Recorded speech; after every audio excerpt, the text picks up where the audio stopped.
Welcome to the Eclectic Gamers Podcast. Today is Sunday, April 17th. This is episode 165. I am Tony. And I am Dennis. We got a little bit of stuff to cover. Not a lot. Not a lot on either front. It's a fast, easy one. Yeah, but... So I guess we'll do intros. What's going on? It'll be a quick, fun thing. In and out. 20 minutes. No big deal. Okay, I'll be a little bit more than that. Not a lot. I've been not doing anything special. More reading, laughing at memes. We played in a pinball tournament. We played in a pinball tournament. Yesterday. I was soundly beaten. I might even go so far as to say I was humiliated. No, there were some, for not having anyone there were a lot of heavy hitters there. I was like, aren't you all supposed to be like at this Columbia, Missouri thing? Why are any of you here? Actually, we showed up and you were there before everyone. I was before everyone. I was the first person there. You were there before they opened. Yeah. They had to let you in and give you lasagna and be like, here, just let's stay. We need money. Well, I normally, I like to get there early. I like to eat and I like to be done eating before the tournament starts. Yeah. I do try and do that because it's so frustrating trying to eat between. Right. And with everything else I had going on yesterday and all the stuff, I left and I went and I got there at like just before 4:00. Normally, even if I get there at like 3:45, there's like 6 or 7 people that are practicing and playing already. Oh, yeah. There was nobody there. Yeah. I remember I walked in, the staff's there. I go into the pinball area and you're there. And that's it. Yeah. And shortly thereafter, a couple people from Wichita had come up and they're there. And then it's like, okay, so we had a tournament. We did 4-strike tournament because there were 12. We had 12 players, but some of them were very good players. Last time we were there, a lot of them were very good players. Last time that tournament had like 28 people. Yes. There were 12. And we've been having so many new people lately, like every month. It seems like they're new people, their first tournament. And this was just, and I thought, well, maybe the non-new people, with it being Easter weekend, didn't surprise me. Right. But that few people, and then I got beat. So, it was so bad. Yeah, I think I barely finished top half. So I mean, like 6th. So, which normally I'd love 6th, but I don't know what it was. It's just that I could not hit a shot. Like Ghostbusters.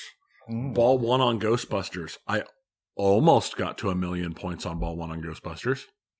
Ball 2 on Ghostbusters, I brought it up to almost 7 million points. Mm-hmm. Yeah. But, to be fair, no one had a good score on that game. No, but my score was the bonuses. Everyone was getting bonuses higher than my total score. I just could not hit. And the thing is I started scenes. I just couldn't hit nothing. Mm-hmm. Every point I got in Ghostbusters came from skill shots. I started my scene, and then I bricked straight into and immediately drained. I started something else and immediately drained. I just could not hit anything. I had the same issues later that night on Jungle Queen. Oh, yeah, well. And it was just, I couldn't, I had, of the 5 balls on Jungle Queen, 3 of them, I touched the ball at least once. 1 of them, I touched the ball more than once. Out of 5 balls. Yes. Well, that is how bad I did on Jungle. It was just, she hated me. The queen hated me. I don't know what I did. I don't know. I don't know. It's it is a house ball and house balls a lot of people. A lot of people have bad Jungle Queen experiences. I must not be simping hard enough for the Jungle Queen. Well, that's unfortunate. But so for me, other than that, I've played a little bit more of that Strider video game, but I'm only about maybe a fourth of the way through, according to its estimate. I picked up it's in early access, but it's a new roguelike called Nova Drift. It's like asteroids. Okay. So it's that tile, like if you, like your ship, and you spin around and you thrust, and if you shoot off one side of the screen, you come back on the other side of the screen. And there's asteroids, and then lots and lots of waves of bad guys. But you get upgrades, and you can build your stuff up. It's a full up roguelike. Oh, okay. And then you die and you start over, and you can take all sorts of modifications to the game to make it more and more difficult, but that also gets you more experience and gets you more points and lets you get better gear. And so it's, Okay. I've been playing it a little bit. That's pretty interesting. Well, speaking of interesting, let's go ahead and get the show over with. So, pinball, not a whole lot here. One of the big discussion items, it's been a big discussion item, I feel, for quite a while on pinball forums, and that is Fathom Revisited, Haggis Pinball, because it's so far behind ship schedule.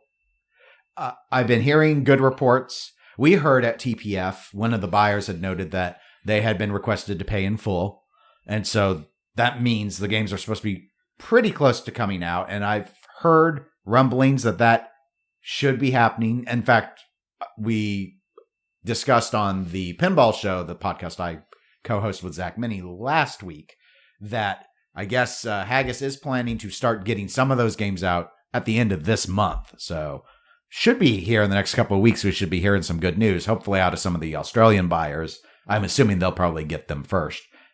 And we'll start to see. I mean, they've shown some stuff online. So, and the Revisited package and stuff looks cool. We've talked about that before. But obviously people have just been like waiting. And to be fair, like everyone feels like everyone's waiting because everyone is waiting for stuff. Normally this month or next month, we'd be having Stern Cornerstone number 2's announcement. And we know that's not happening. That's not happening. We haven't had anything since Weird Al as an announcement. Jersey Jack still hasn't announced formally their next game. But I guess at one of the TPF seminars, we didn't touch on this, but I guess I don't know if they did at the seminar. Let me hedge this. I believe Jack Guarneri, with Jersey Jack Pinball, has indicated an intention of them trying to do 2 games this year. I don't. So the first sure, one I'll believe it when I see it. So the first one, my point is, the first one, I agree, but so the first one has to be imminent, right? Like they're not going to drop a game in September and a game in November, right? If they're doing 2, they got to get the first one out soon. They're not doing 2. Tony, they said one of them at least said maybe 2. Maybe. They've said it they all but guaranteed but that's 2. In the past. That's water under the bridge. I'll believe it when I see it. Tony, it's you know what? that's so under the water. It's a Russian cruiser. Nice callback. Very nice. What is he calling back? You don't get a no. You guys don't get a no. This is what happens when you miss the pre-recording joke sessions. Mm-hmm. We can't record them because our language is not nearly as prim and proper as it is now. But here's the thing. 100% honesty. I'll believe they get 1 game out this year when a game arrives to somebody.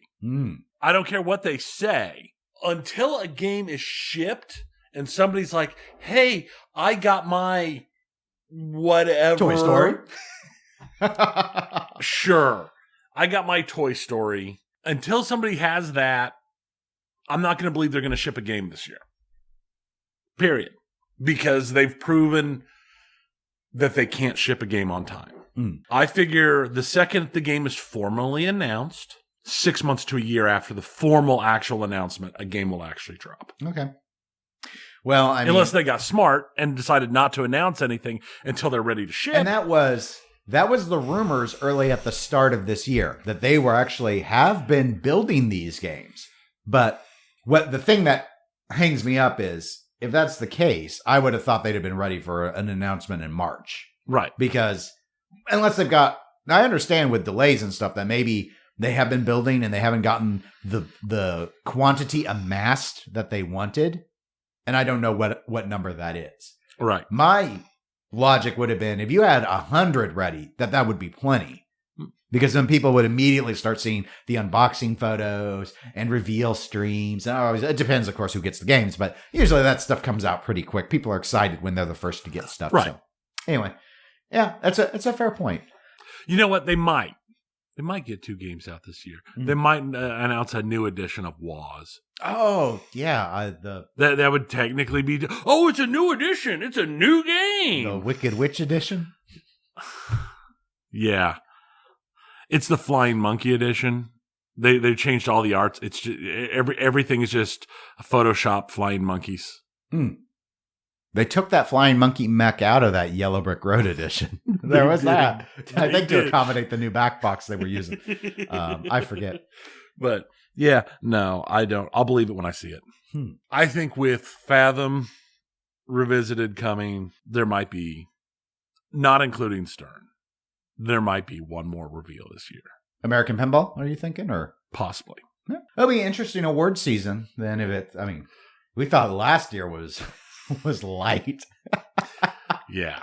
Yeah, last year, I mean, on paper it wasn't too bad because there were 3 games out for Multimorphics P3, but you know, it was just so weird because Godzilla just dominated so heavily. And literally nothing was going to beat Godzilla. Yes. Literally, the only thing that lost to the only thing that Godzilla didn't win was the thing that they didn't have, so they weren't right at the Twippies, the topper, yeah. And then with the engrossed hobbyists who voted in the PIAs, there were 2 things it didn't win that it was up for. One, the light package went to Zeppelin, which has that expression lighting kit, right? And then the and music, right, because Led Zeppelin had honestly, I think Led Zeppelin music, right. I think Godzilla was in the running for both of those. No, it was well respected, and the music one's always controversial with real bands winning versus custom pinball music. So, right. But of course, someone could have argued that with Godzilla too. Well, it's really leaning in on the old Godzilla theme, which it wasn't made for the game. Whatever. Yeah, whatever. They leaned into the old theme. It's up to the voters. They had Blue Oyster Cult. It's up to the voters. It's up to the voters. Which is probably why it was number 2. Right. So, well, that's fine. That's fine. Poor Mando. And Carl Weathers' call-outs. That's all I can say. Yeah. Poor Mando. Poor Mando. Mando would have been a good game if it had been released in a different year. Yeah, I think so. I think it would have done a lot better but I just don't know anymore. So now one other thing I did. I don't want to get into it. I don't want to get into the. Then why are you bringing it up? I'm bringing it up because I want to talk about part of it, but I don't want to get into the depth of it. There's a whole thing on Pinside going on. Pinside drama. That's partially your fault. Mine? Well, it has to do with your other show. Oh, okay. I know where this is going. With multimorphic and discussions with Zach and issues and stuff. But what I find is interesting about it is ignoring all of the drama, because I don't want to get involved in the drama. It came out that the P3 is 2 inches longer than a standard machine, which I'd never heard before. Yeah. Oh, yeah. Like the playfield. Like the playfield is like longer than a standard playfield, which is something I'd never heard before. Yeah, I hadn't either. Again, but I never. I mean, it's probably listed in some dimension somewhere that I just never bothered to check out. I guess that's something to do with with the module and how it all works. And but continue. But I don't know anything about it, so. I think it's interesting because the discussion there and the drama there had to do with where the mechs fell on the playfield and everything. The scoop line discussion. And with the scoop line. Because that's like the demarcating line where the module Right, goes. because that's where the monitor is below it, and then the module that you can put everything above it, and on a regular machine how things fall. And then like that's when the discussion came out that it's actually 2 inches longer than a standard machine anyway. So but I guess that's towards the back, I assume. I guess it's 2 inches no matter how you measure. Yeah, it doesn't matter where it is. It's 2 inches. Because that thread discussion really focused all over the place. There was that stuff about like how far from the flippers, right? Which I would agree that would be how I would think about it. Is how far from the flippers is the scoop wall, and then. Because the whole discussion, for those who haven't read the thread, the whole discussion part of that is really just revolving around, like, where are the mechs on P3 modules? Like, and where are you, quote unquote, well, it's not quote unquote, I don't think anyone flat out said this, but stuck with just the screen. Right. Setting aside, because I've heard rumors of discussions about mods, or no, I shouldn't say mods, but modules that are able to extend mechanisms down onto the screen. Because, of course, with engineering, all sorts of things are possible. Right. But by default, what we've been seeing is there's a screen, there's a scoop wall, which is like the dividing line, and then there's where the module goes. And they've got more length, it sounds like, a couple inches more than what we've been used to, or at least were used to. See, I saw some other people talking about it, and I was like, is it 2 inches more than a stern? Is it 2 inches more than the old WMS? Is stern now different than I don't know. Right, and that's the thing is I don't know. It's just because I know it's always one of the things that's always been weird to me is the lack of a shooter lane, so it just drops out of the top, which took me a little bit to get used to. I'm used to it now, but it took me a little bit to get used to with the loss of the shooter lane. But then I would assume if the playfield's actually longer, that the ratios are probably the same then. Instead of it being slightly wider, the actual overall ratio is probably close to the same with the loss of that lane. Yeah, no, it's that's an interesting point because you would have more side-to-side play room without the shooter lane. And if you've added width, you've added playable width. Right.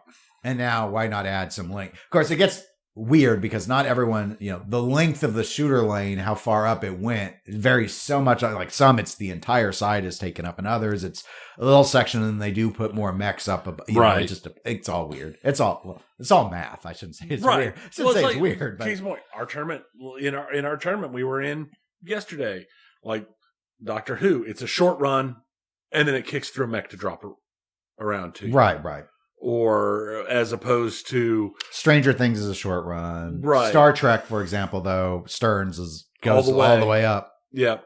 And so it's just an interesting little change that I hadn't heard about or hadn't known about.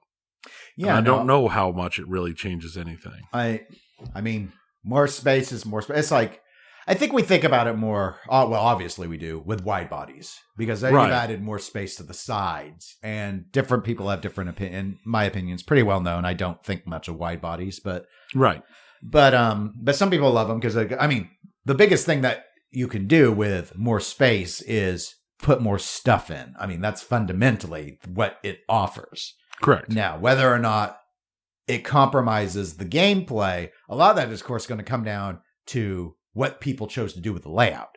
Like Demolition Man is respected by a lot of standard body width players because the way it's designed, you're pretty much shooting the standard width. What they use the wide parts for are not generally accessed things. So it feels better than what you might get out of a Popeye. Right. Well, here's another thought.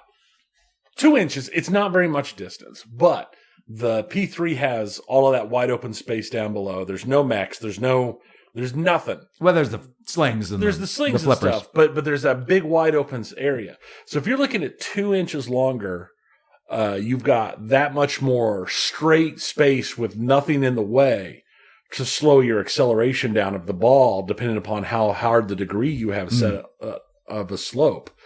So could you potentially get even faster than normal ball drops towards the end as it's coming down with there not being anything there to slow it down. There's no pops, there's no scoops, there's no little sling set somewhere for it to bounce off of. So what are the chances? I mean, what difference would something as slight as 2 inches make on, let's say, I don't know, 4.5 degree slope or a 6 degree slope speed wise on a ball? Yeah. These are math questions. Tony, these are math. I don't know. In theory, there's nothing to slow the ball down. It could conceivably get faster, but I don't know if it'd be enough to be noticeable by, I'm trying to think how many, like their biggest one that would let you, like Cannon Lagoon is probably the best example where you might experience that, where you're just like, there's nothing. It's just this wide open, let the ball gain. But I bet this is my gut, so I'm probably wrong. But I'm going to go with it because of my gut. My gut tells me, like, jacking the game up from 6.5 to 7 degrees makes way more difference than another 2 inches does on the length. So that the changes in the brutality of the game are best controlled by controlling the slope versus anything you do logistically to the amount of time the ball is on the. Yeah, there's just not enough. You probably can't even notice it. It's so like, different. When I think about things that make the ball go faster, and to ways where it's like, holy cow, this stuff is just flying around like I have no control. So when it comes to ball speed, Like, I think about things like F-14 and stuff. Like, you're using coils and stuff to speed up the ball. Really, the scoop in TNA. That's the stuff that makes things brutal from a speed perspective. Like, you need mechanical acceleration. So, hyperloops and getaway 2 ramps and all that. That's more so than gravity. But it's a given. You know, a lot of people think if they raise a game up more, they'll make the game harder. You'll make it faster vertically. Right. And I actually had this conversation with someone, I think a few days ago, but the problem, like when I bought my hoops and I got it home, the prior person had the back legs all the way up. I set the high score on the game. The first game I played over what he had for years and it was for years because that game still had the original battery in it. It still worked. And the reason was hoops needs a lot of side-to-side action to work as it was designed. Vertically, you're just not interacting. Like, the slings aren't in play enough. And yeah, the ball's fast up and down, but like you're supposed to be draining out the sides on that game. And when you take it up too high, that ball wants to move up and down, doesn't want to move side to side. So what you're saying is it's just a universal constant.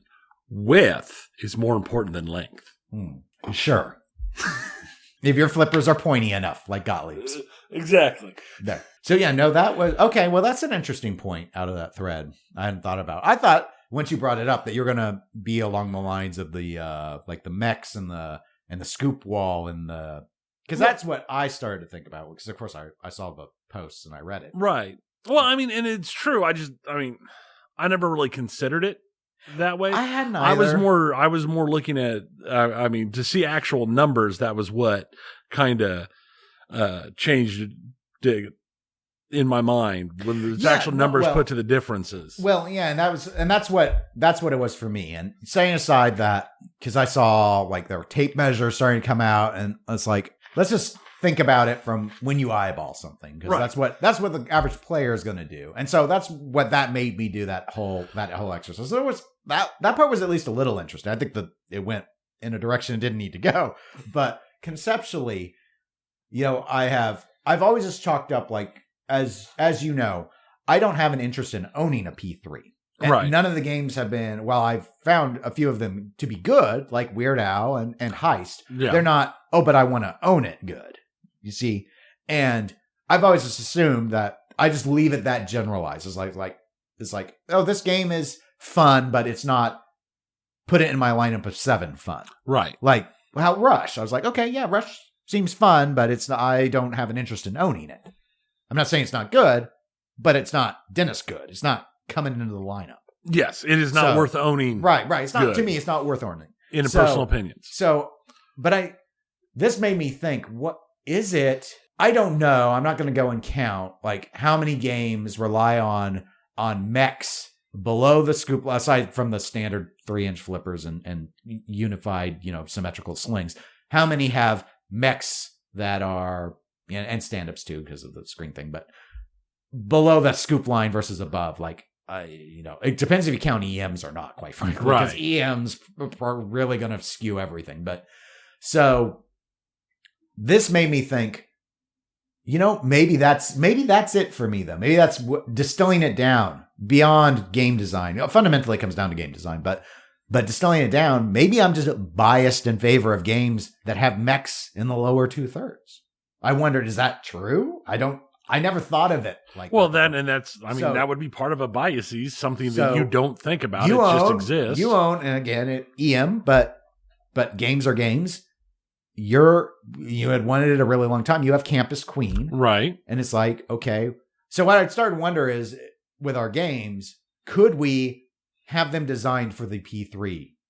Like, as it is. Like, when you stick in a standard back module and you use the fan layout of the lower. Obviously, with Campus Queen, there's no way. There's no way. Starting with the fact that you have 2-inch flippers. There's 2-inch flippers. There's the mushroom pops in the lower playfield, and most importantly, is most of the points on that game come from opening up side gates and then getting your ball back into the shooter lane, which doesn't even exist on a P3. Okay. So I walked through mine this morning in my head. I didn't go down and look. So sorry if some of these might be, some of these are, I'm not going to be sure of because I don't know exactly, in my head, I don't know exactly where the scoop wall is. The tape measure. Well, I don't even know exactly what the measurement is. And no, I don't, because this is an intellectual exercise. This is just what an average person is going to do. And I'm just an average Joe, Tony. So my lineup, Godzilla Premium. The Pop, I think, is below that scoop line. Godzilla's scoop and the left spinner, I'm pretty sure are all beneath that point in terms of being on the lower 2/3. And I think at least part of the Mecha Godzilla carousel that rotates is as well. I'm not sure if all of it is, but I think at least part of it is down. It might all be, but because I'm not quite sure. I'm trying to be I'm trying to be fair. Sorry, but there are definitely mechanisms that are on where the screen would be. Is my point. Walking Dead Pro. So the right ramp starts way low on that playfield. Yeah, it does. It also, much like Campus Queen, has a shooter lane return feed. Mm-hmm.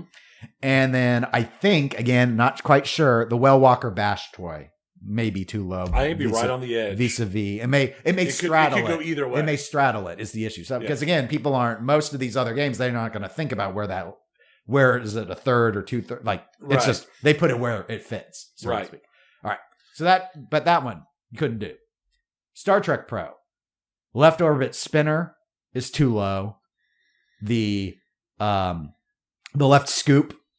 Mm-hmm. And then I'm not sure about the right upper flip. It may be high enough to be above, but that's also where there's a return to shooter lane. And as you know, there's no shooter lane. So hoops.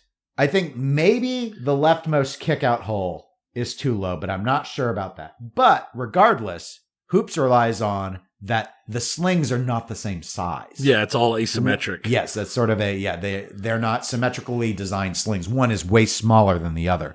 So again, that's a major geometry change because you've got so much clearance on the right side. Right. So that one doesn't.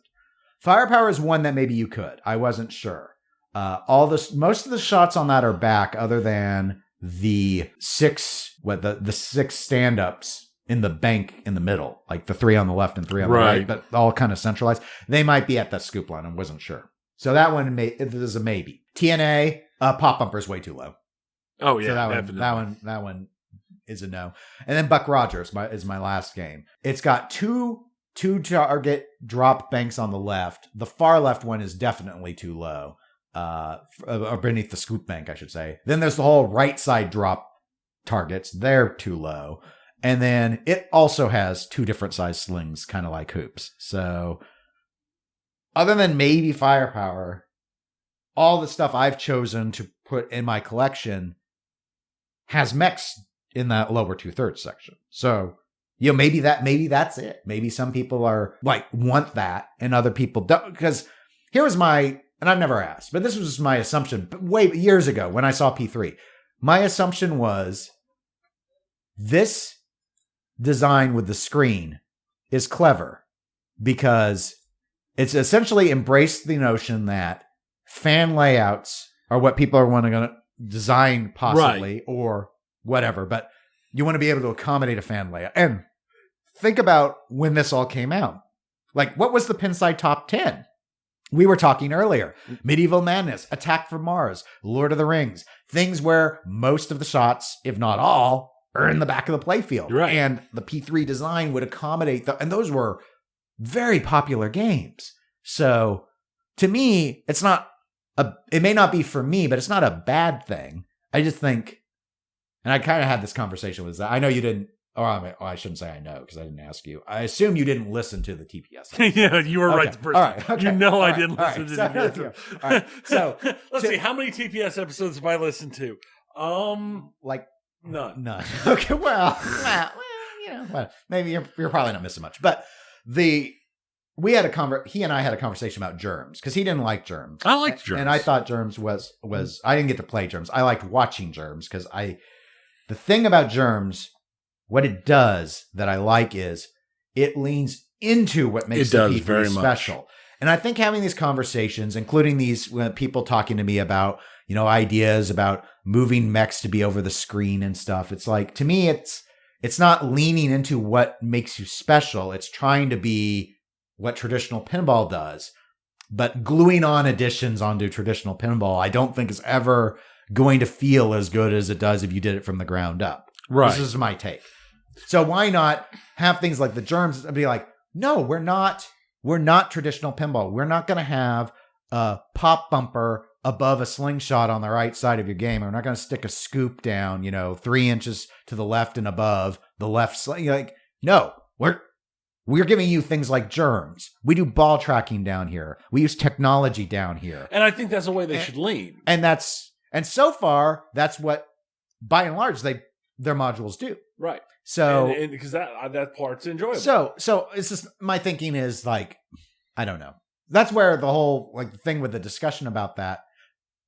I know it started because they were talking about an interview and how Dennis Nordman struggled with the design thing aspects, and whether, I don't really care if it was easy for him or hard for him, or if it was a mental block, or if it was truly mathematically different. That can be interesting, but in our discussion here, given you brought it up, that's just sort of where I come from. Is like, to me, the P3 is a unique thing. Celebrate that it's a unique thing, and understand that uniqueness just will not appeal to all traditional pinheads because of the compromises you had to make in some things to get the additions you got in others. Right. I was thinking about, you were talking about, the rumors about having pop bumpers and mechs that can extend over the playfield. And I'm going to agree that I think that I don't know if that would help anything. I think it'd almost be easier just to lean into what the playfield does. But I could see having ramps that extended down. So you put the module in and then you have to attach the ramp on the top. That would give you a little bit more touch down below for ramp entries. Right. Because that could lay down and lay on top of the playfield, not be an issue. Yeah. Some things are easier than others. And all of it, in a way, is interesting, from an engineer. I could see where an engineer could look at that and go, that is an interesting challenge, and I want to solve it. And again, I am not an engineer. Having done so many projects with my dad, who is an engineer, I remember, just to me, the things that, if I were to distill down the philosophy all in a nutshell, it was always about, if we wanted to achieve something, how can we figure out a way to achieve it? And when we would achieve it, the glory was in the achieving of it. Even if it was janky and weird and you're bypassing all normal protocols, you're doing the most inefficient things. And it's but we got it to work. The engineering was a success. And so that's where pop bumper, I'm sure an engineer could figure out a way. But it reminds me of that line from Jurassic Park about, you were so busy thinking that if you could, you never stopped to think that you should. And the ramp thing seems on the surface of my non-engineer brain to be easier than floating a pop bumper over there. But on the flip side, are there going to be issues with the ramp flaps that lead up? Because normally those are screwed down, and we're not going to be screwing them down into epoxy. That's true. And all that stuff. And again, there are all sorts of things you could do. I just don't know that you should. I think you can get a lot of variety. Look at every module they've had so far. They're all dramatically different. They are. So being no, the 2/3 are going to be mech free, aside from 2 flippers, 2 slings. I don't see it as a bad thing. Our 10-minute discussions all really comes down to, you've done something unique and it's not going to appeal to everyone, and that's okay. Yeah. You shouldn't pick, you shouldn't be designing specifically for Bob Jenkins. Bob Jenkins is a great guy. Better than Leroy. But trying to aim everything directly towards making Bob Jenkins happy can cause issues with other people. You might as well just do what works for the best overall and go into your vision. I do like the scoop wall and some of the things, like germs, when the scoop wall pops up as an actual wall. Yeah, to be the side of the Petri dish. I enjoy that. I like it when you get the individual pop-ups as scoops here and there, and that move as moving targets. I like that. The engineering of that gives you a lot of flexibility and a lot of interesting things to do. It's one of those things. I think there's a lot of possibilities there, but there's issues, and there's always going to be issues, and I think the best thing to do is to lean into the possibilities. Stern has issues. Every game has issues. Their choices they've made cause issues. JJP has issues. Choices they've made cause issues. Everybody's going to have an issue. There has to be, what do you call it? Everybody surrenders something in order to pick up something else. So the question is just, do you lean into it? Let's move to Rumor Corner, Tony. We missed Rumor Corner last time. You know what? Amazingly, it's everyone's most favorite corner on EGP. No one wrote into me. Maybe there might have been someone who I was chatting with who said, what happened to Rumor? Like, you mentioned there was going to be a big, like a rumor you had from TPF and then you didn't do it. But that might have been you telling me that. Yeah, because I specifically... You got home and you're like, Dennis, we didn't do Rumor Corner. Yeah. It's like, this is what happens when I did not type it. I have to type Rumor Corner in the notes to remember to rumortain people. Right. Okay. It's the favorite segment. Yes. So as an apology, because I think I missed another one a prior week as well. So I'm going to give 3. I'm going to give 3 rumors. Got to make up for the last 2 and then catch up. Okay. So the rumor that we were going to share with everyone last week was when we were at TPF, we spoke with someone who I will describe as a high-level person associated with American Pinball. And they did confirm that Dennis Nordman's first game with them will have at least 1 ramp. Now, they refused to confirm whether the ball will interact with said ramp. But that confirms there's a ball in the game. Yes. Good logic, Tony. That is why we have you. That's what we did. Yes. Deep think. That's right. Deep think. Okay. So if you like Dennis Nordman and you like ramps, I should have asked if it was a plastic ramp or not, but it will be a ramp. There will be a ramp. There will be a ramp. All right. So that was what we meant to say in the last episode. So I don't know what the other one was going to be prior. So here are 2 more rumors to make up for the other one we missed in this current week. All right. There are more and more reports. I know we've rumored this before, that Chicago Gaming Company has Pulp Fiction. But information is coming out that Quentin Tarantino is mandating that this game be single level. I can see he's a man of principle. Yes. So, well, here's the thing on the principle that I wanted to ask you. And we don't normally have a discussion on Rumor Corner, but I do want to kind of discuss this one because this is what came to my mind. I could totally see it fitting with the vibe of whatever, he's going with. But if he's going with true old school, are we going to get something like Beatles? Or did Quentin actually go to them and say, no, guys, this needs to be an EM? Oh, that'd be so good. It would be amazing, right? Wouldn't that be awesome? Or at least it needs to sound like, it needs to feel like an EM. Like it needs to have bells or chimes. It can be solid state under the hood. Right. But like it can't do any, like I want score reels. Like that'd be interesting. That seems like a thing he would do. And it does. That's why I wanted to bring it up. That seems like totally a thing he would do. And then they'd release it in 2 editions. There'd be the normal edition, and then there'd be the Quentin Tarantino limited edition, where all of the artwork is just replaced by ladies' feet. Oh, that's, in the words of Joel Engelberth, that's fair. Okay, well, setting aside the LE discussion, so I have no rumors on that. We do know that CGC has typically relied upon 3 models, so that's conceivable. Yes. And I do want to say that the EM part is not, I've not heard a rumor about, that's coming straight out of my head. I've only heard rumors about the single level aspect. But it begs the question, I think, how hardcore Quentin is about, if this is true, that it needs to be old school. And old school doesn't just mean no ramps. Right. So anyway, so there's that. And then this one, the third rumor I will provide is, and this one's probably the one I feel the strongest about, because whoever controls the IP, I forget which movie studio, and I shouldn't because I just watched documentaries on the making of all 4 Jaws movies. Ah. Oh, yes, you know Jaws. It's been talked about forever and a day about Jaws coming to pinball. Well, it's like the trademark or trademark use of Jaws.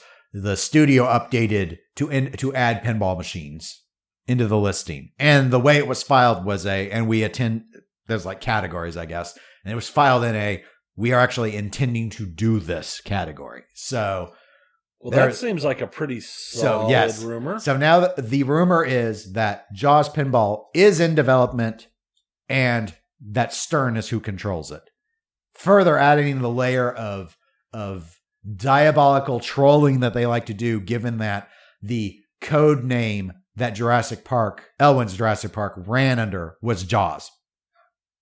Nice. Now, my question, this is again not a rumor, but my speculation, is the code name for Jaws Jurassic Park?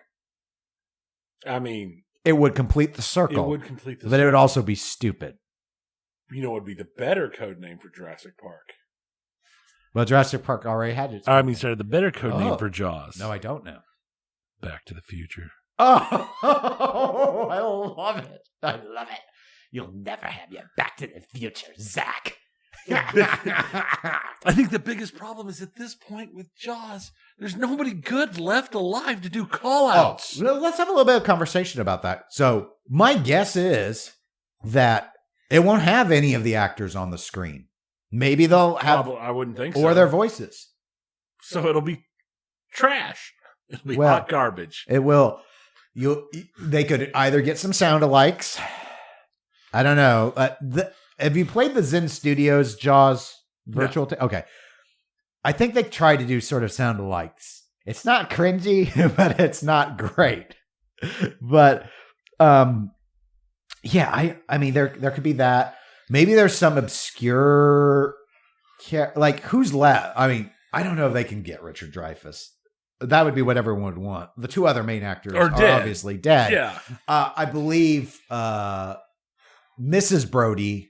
Nobody cares. She's still alive, but she has not worked in decades. Right. So, in fact, she came out of retirement to do Jaws: The Revenge, which I'm sure she regrets. But depends on how many zeros were on that check. Yeah. Totally interesting to me. Interesting. Sorry, everyone. Aside, I also watched the documentary about the making of the first Friday the 13th movie, and the actress who plays Mrs. Voorhees in it. Mm-hmm. Because she was known for some other, like, she never had done horror. Her car broke down and she needed money to buy a new car. So she did Friday the 13th to buy her new car because they were going to, like, pay her $1,000 a day or something. And it was 10 days of shooting. So she got 10 grand and she bought herself a new car or something. So that's why she did it. It's why she did it. Because she got fan hate mail. Like, people wrote to her and said how disappointed they were in her doing that movie. but because at the time it was so gory that it was seen as in poor taste. Right. But she was better than that. But since then she grew to, kind of embrace that. The movie gained its fans over time. But anyway, so Jaws. Yeah, my theory is that the LCD screens are mostly going to be shots of the fin, shots of the barrels. They'll be able to essentially have unlimited use of the shark. The problem with Jaws, especially if it's all around the first Jaws movie, is while it was never meant to be that way, what makes Jaws so good is you never really see the shark very much. And it's all about these three people interacting. Right. And the problem with later Jaws movies is like, well, there's no suspense. You're constantly seeing the shark. I know Steven Spielberg wanted you to see the shark all the time, and he was forced to pivot, and that pivot turned it into a great movie. But, that's the frustration with something like, if it was really all about the shark, as the example I used with Zach, is if it was like Deep Blue Sea, and you wanted, like, there was lots of shark stuff you could look at, make more sense. The reason why Godzilla works with its screen is there aren't any individual actors they have to worry about. It was all people in the suits. So you could get the rights and you had all the kaiju. Right. And all the scenes with these kaiju at your disposal. They don't have that with, like... See, what I think... Richard Dreyfuss isn't a rubber suit. It's Richard Dreyfuss and he'll control his likeness, so... Well, honestly, I think part of where we're setting at is maybe it's time to get away from all of these, like, so serious movies.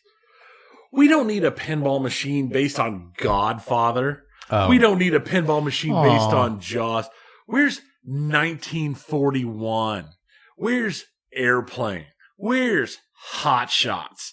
This is where we need to go. Yeah, well, we need all the Leslie Nielsen movies. Nothing but Leslie Nielsen Where- all the way where's down. the I don't think police he was squad? in 1941, but Where's the police squad? Or Naked Gun. The Naked Gun. the Naked the Gun. show Yeah, is from the police Files of Police Squad. squad. Yeah. Well, do we might have to leave OJ out of the art on we that. could leave OJ out of that yeah. one.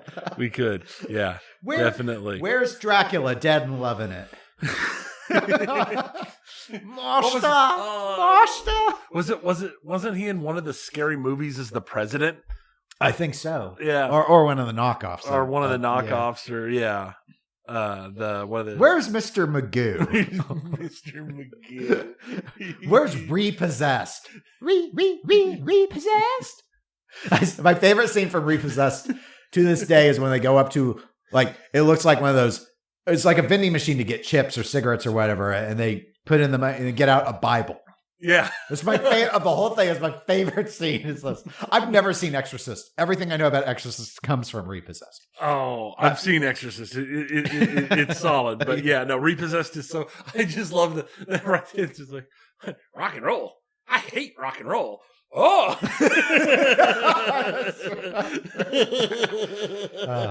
Well, are you not rumor-tained, Tony?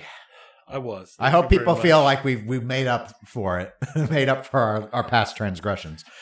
But speaking of transgressions, Tony, we must transcend pinball to the realm of video games. You know, where all the real money is. Right. And where there's transgressions. Oh, tell us more. I'm not going to start with transgressions. I'm going to start with something a little weird. Yeah, start light and end heavy. That's what everyone likes. Okay. I'm not going to say I'm starting light. Oh. I don't consider it starting light when I'm talking about companies making changes directly related to an ongoing. So it's cruiser war. light, not frigate light. Yes. Okay. We talked in the past that Wargaming, the makers of World of Tanks and World of Warships, they fired their creative director over comments about the conflict. And they're a Belarusian company. Yeah. Well, technically they're based in Crete, but they are started in Belarus. Okay. But they moved to Crete years ago. Technically, they still have offices in Belarus, and they've got offices in Russia. Well, they put out a notice that they are no longer going to operate in Russia or Belarus. They basically their St. Petersburg based company, the division is its own company now. They're closing their Belarus based division completely. And they're actually releasing all control of their live game in Belarus and Russia to the company that was spun off from St. Petersburg.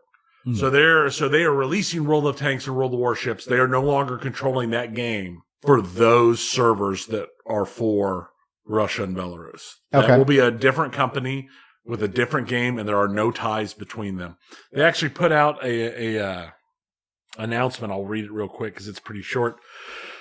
Over the past weeks, Wargaming has been conducting a strategic review of business operations worldwide. The company has decided it will not own or operate any business in Russia and Belarus. Effective March 31st, the company transferred its live games business in Russia and Belarus to the local management of Lesta Studio, which is no longer affiliated with Wargaming. They're the ones based in St. Petersburg. Okay. The company will not profit from this process either today or going forward. Much to the contrary, we expect to suffer substantial losses as a direct result of this decision. Just as another aside, Russia and Belarus comprise like 70% of their total player base. Oh, okay. I didn't know it was that stacked. Yeah, no, it's a huge portion of their player base. It's like 60 to 70% just in former Soviet areas, basically. And then another very large portion that is like Europe. And then there's the rest of the world. Back into what they were saying. We will be completing the operational transition with all due speed while remaining in full compliance with all laws and ensuring the ongoing safety and support of our employees. During the transition period, the live products will remain available in Russia and Belarus and will be operated by the new owner. Wargaming has also started the process of closing its studio in Minsk.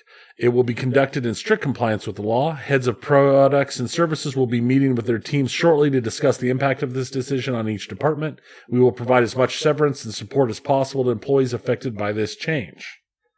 So, that's a pretty major thing for any company to do. Oh, yes. Yep. I mean, that is a huge portion of their business that they've just cut off.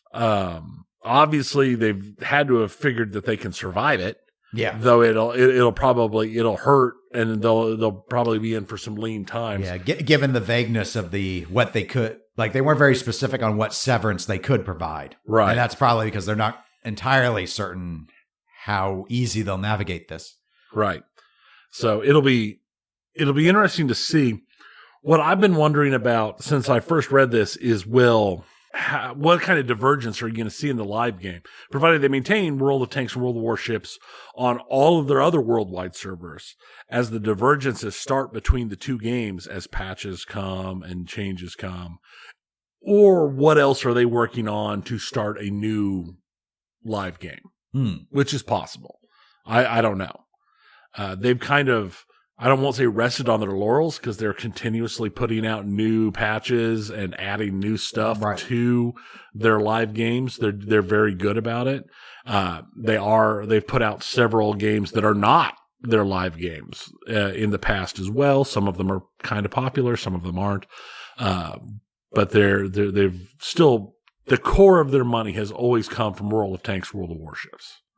So it'll be interesting to see where that goes for them and how this works out, because that is a risky move right there. More than slightly, on much kind of happier, less politically fraught news, Lego and Epic Games have announced that they're joining a long-term partnership to, as they say, shape the future of the metaverse with a focus on building a safe space for young players. What does that mean, and how is it going to take? I don't know. They haven't even put out anything specific. They've just announced the partnership. Okay. My guess is that they are going to put out something that is considered more child safe, but probably falls into the same kind of categories, let's say Roblox does. Oh, all right. But I mean, something more like they had that Lego Universe game that they had. That I don't really remember they ran for a long time. But I know, I mean, my kids are of age, and they are like, they'd rather play Roblox than almost anything else. As weird as that is to me, I understand to them and their age group that's normal. But it'll be interesting to see how this works out, because Epic Games, obviously, hugely popular games, even with younger segments, with their Fortnite and all of that.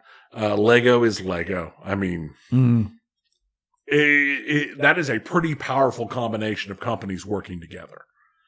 So it'll be interesting to see how that works out. We talked, was it last? I don't remember if it was last episode, a couple episodes before, about how there's all these speed runs coming on Elden Ring. Yeah, I don't remember which episode. It might have been the last one. Yeah, but I mean, there's been all these speed runs where like they were getting the times down to like under 30 minutes to beat Elden Ring, all this stuff. The current world record, as far as I know, as of when I got these notes, was for a speed run of Elden Ring is under 9 minutes. Oh, wow. I can't even imagine beating a Dark Souls game in under 9 minutes. No, I'm trying to think. While I normally only watch speed runs during charity events, Games Done Quick, Summer Games Done Quick, I think I've seen all 3 Dark Souls. I don't know if I've watched Demon Souls. I've seen all 3 Dark Souls speed run, and they're not under 9. Yeah, this is. I watched the video. We included a link to the video just because it's less than 9 minutes, and if you're interested, okay. It is very much game mechanic little issue. It is very much speedrunner shenanigans. Where, you see a speedrunner doing some weird thing, and then all of a sudden a whole bunch of stuff happens. It's full on speedrunner shenanigans. But it's still pretty impressive to see a game like that beaten in under 9 minutes. And the person complaining that they could have done it faster. Yep. Well, let's see them do it then. They think they're so cool. So, another game that we've touched on from time to time over the years, ever since the debacle that was its release, No Man's Sky has yet another new patch with a whole bunch of additions. We don't normally talk about them unless they're like a really, really huge patch or that I've decided to try the patches out to see how they are. I've been pretty happy with the game since they've patched it so much. I think it's actually a halfway decent game now. What's interesting was when they were talking about the newest patch in an interview, they came out and said that they are working on a new game in the background while we're still working on patches for No Man's Sky. And they think it'll be just as ambitious as No Man's Sky. And I read that and I'm just like, have they learned their lesson? I mean, maybe. I would just, what do I know? I would tell them, just go in, I would go in a dramatically different direction. Yeah. But I mean, I consider No Man's Sky one of those like underdog success stories because they cut their own leg off so badly in the pregame hype. The release went so poorly, but through sheer just determination, they actually turned the game into something decent. If not what it was originally talked about being. It's still a decent game. Now, years later. So I'm hoping they learned their lesson and they are not going to do this pregame hype build up insanity, cut their own legs off, with the new game. Yeah, I would, as long as the main, as long as the leads are still there, I will assume that yes, they know, at least in terms of how they market and promote and talk about the game and what they reveal versus what's actually already done, ready and proven, that they won't make those same, that they'll do an ambitious game, but I'll give them the benefit of the doubt and say, yeah, that wound has to still be so raw that they'll be more cautious this time because they know it costs them a lot of money the way they did it last time. They won't make those mistakes. They'll make other mistakes. Yeah, that's my guess. I'll just guess that. Yeah, that's fine. And then we'll dip down for the last time. Oh, we'll never bring it up again, huh? Oh, gosh, I wish. I just mean for the last bit today. I know. More than half the listeners. I hear about it. I just have a hard time not talking about it because it's such a big deal. We're going to talk about Activision Blizzard for a minute. Or boo, depending who you are. I admit, it was kind of nice not talking about them last episode. Yeah. But everyone got a vacation. Well, vacation's over. Vacation's over. It's kind of interesting.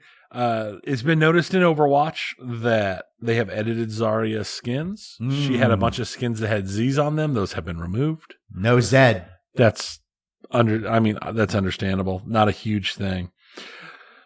They put out a survey to their players.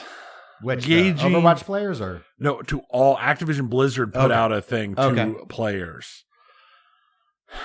Gauging interest in cryptocurrencies and NFTs sorry. and other upcoming gaming trends. Why is this a thing? Why are people allowing this to be a thing? Never mind. Don't answer that. If I put in, maybe I should start putting in every time an NFT thing turns out to be a scam. But then our video game segment's going to be like 3 hours long every episode. But, man, I'm amazed they felt the need to put out the survey. And they couldn't just read news articles and go, man, this seems like a really dumb idea. But who knows? Okay. They've also decided and announced that they are going to convert all of their temporary contract-based US-based game testers into full-time employees, making $20 an hour and eligible for full benefits because they'll be full-time employees. Wow. That's great. I mean, except for those employees who are trying to unionize, they don't get included in that. And it doesn't take part, or it doesn't go active until January 1st. And it's April.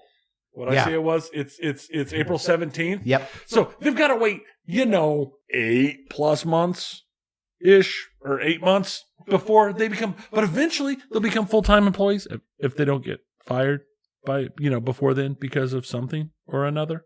And as long as they don't try and unionize, because unionized people, according to Activision, cannot have their contracts adjusted because of the National Labor Relations Act.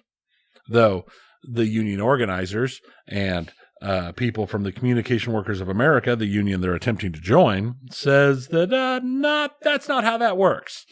So, wow, Activision Blizzard. You guys, they have decided, or they have announced as well, they hired a new chief diversity officer, whom Bobby Kotick claims will help them reach their ambitious goals of becoming the most welcoming and inclusive company in the gaming industry. I would agree that's a very ambitious goal for them. That is a super ambitious goal. I mean, I wonder what kind of compensation do you have to be offered to take that role with a company that is in that? Is that one of those situations where it doesn't matter because you literally can't make it worse than it is? That's what you think. Could screw up so massively badly that it still turns out better than it was. My guess is, whoever takes the position would be like, well, I can't make it worse. Right. I mean, there's people out there who could make it worse. Sure, but they didn't hire them. I think anyone who seriously would want the job would be like, I've got these most basic things. I would at least do marginal improvements. Right. And that's the route they went. So good for them. Hopefully that will help. I'm sure. Yeah. And the last thing is the biggest. Thank you to Derek K, who wrote in about it, and I'd read about it as well, and we included a link in the show notes to the article he sent in about it. The lawsuit brought by the California Department of Fair Employment has had a little interesting turn because there's now allegations that California's governor, Gavin Newsom, who already has a fair length of issues. Yeah, he survived a recall effort. Yes, going on, is directly interfering in the case on Activision's behalf. Bobby! So, buddy. I mean, what? It's like, is he buddies with Bobby? What would this? Allegedly. Just like allegedly, Bobby talked to some friends who talked to some other friends before the Microsoft announcement was made, and they bought lots and lots of stock, and suddenly there's an insider trading investigation going on. Allegedly. Well, the investigation is going on, and they did buy the stock. But allegedly, there's insider trading. It wasn't just luck. The talking's allegedly. Yeah. That's allegedly. All right, so Gavin. All right. Wow. So, yeah. Well, apparently, there are claims. Well, we'll start. What are the allegeds? Allegedly, the governor's office started interfering with the lawsuit, demanding advance notice of litigation strategies and planned next steps for the litigation. And as the litigation continued to have success in the state courts, they were asking for more and more information of that type. And when the chief counsel, Wepper, head of the Department of Fair Employment, fought back and attempted to protect the agency's independency from the governor, she was terminated. And another lawyer has resigned in protest due to the interference coming out of the governor's office. The alleged interference. Alleged, yes. Coming out of the governor's office. It's just the gift that keeps on giving. Activision Blizzard is just, it's insane. It's crazy. The turns and stuff this has taken, there's like normal stuff where it's like, oh, you did bad thing. We investigate. Yep. You did bad thing. Pay us fine. And then here there's like, oh, you did bad thing. You're in a lot of trouble. Well, you're about to get bought out and members of Congress are questioning what's going on over here because Bobby is going to get such a huge payout. It's like hilariously large, the payout he will get from this buyout. It is insane. And his golden parachutes are crazy. They're probably platinum. I mean, yeah. They're triple platinum. It's insane. I mean, If I remember it, I talked about it past. I think the worst case scenario is $250 million. Is like the absolute. That's like they found out that he murdered and ate his assistant. They have to give him like $250 million. Wow. So it's wow. So we will see. We'll see where this keeps going.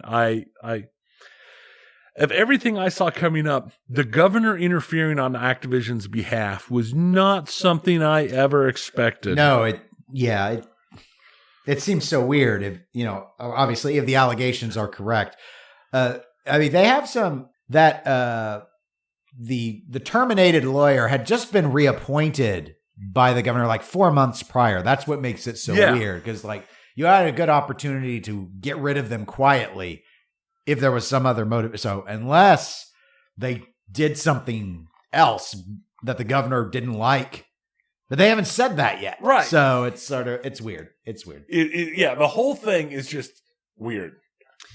That's sort of the thing today. A lot of things are weird. It's just everything's weird. Well, what isn't weird is how people can reach out to us. They can email us, eclecticgamerspodcast@gmail.com, or they could go over to facebook.com/eclecticgamerspodcast and shoot us a message through the messenger tool. On Twitch, Twitter, and Instagram as eclectic_gamers. And we will plan to be back in 2 weeks with the latest shenanigans. Will Activision be a part of that one? We will have to wait. I don't know. And yes, see. We'll see. We'll make sure shenanigans. We'll have 9 pieces of flair. We'll be back for shenanigans. It's all good.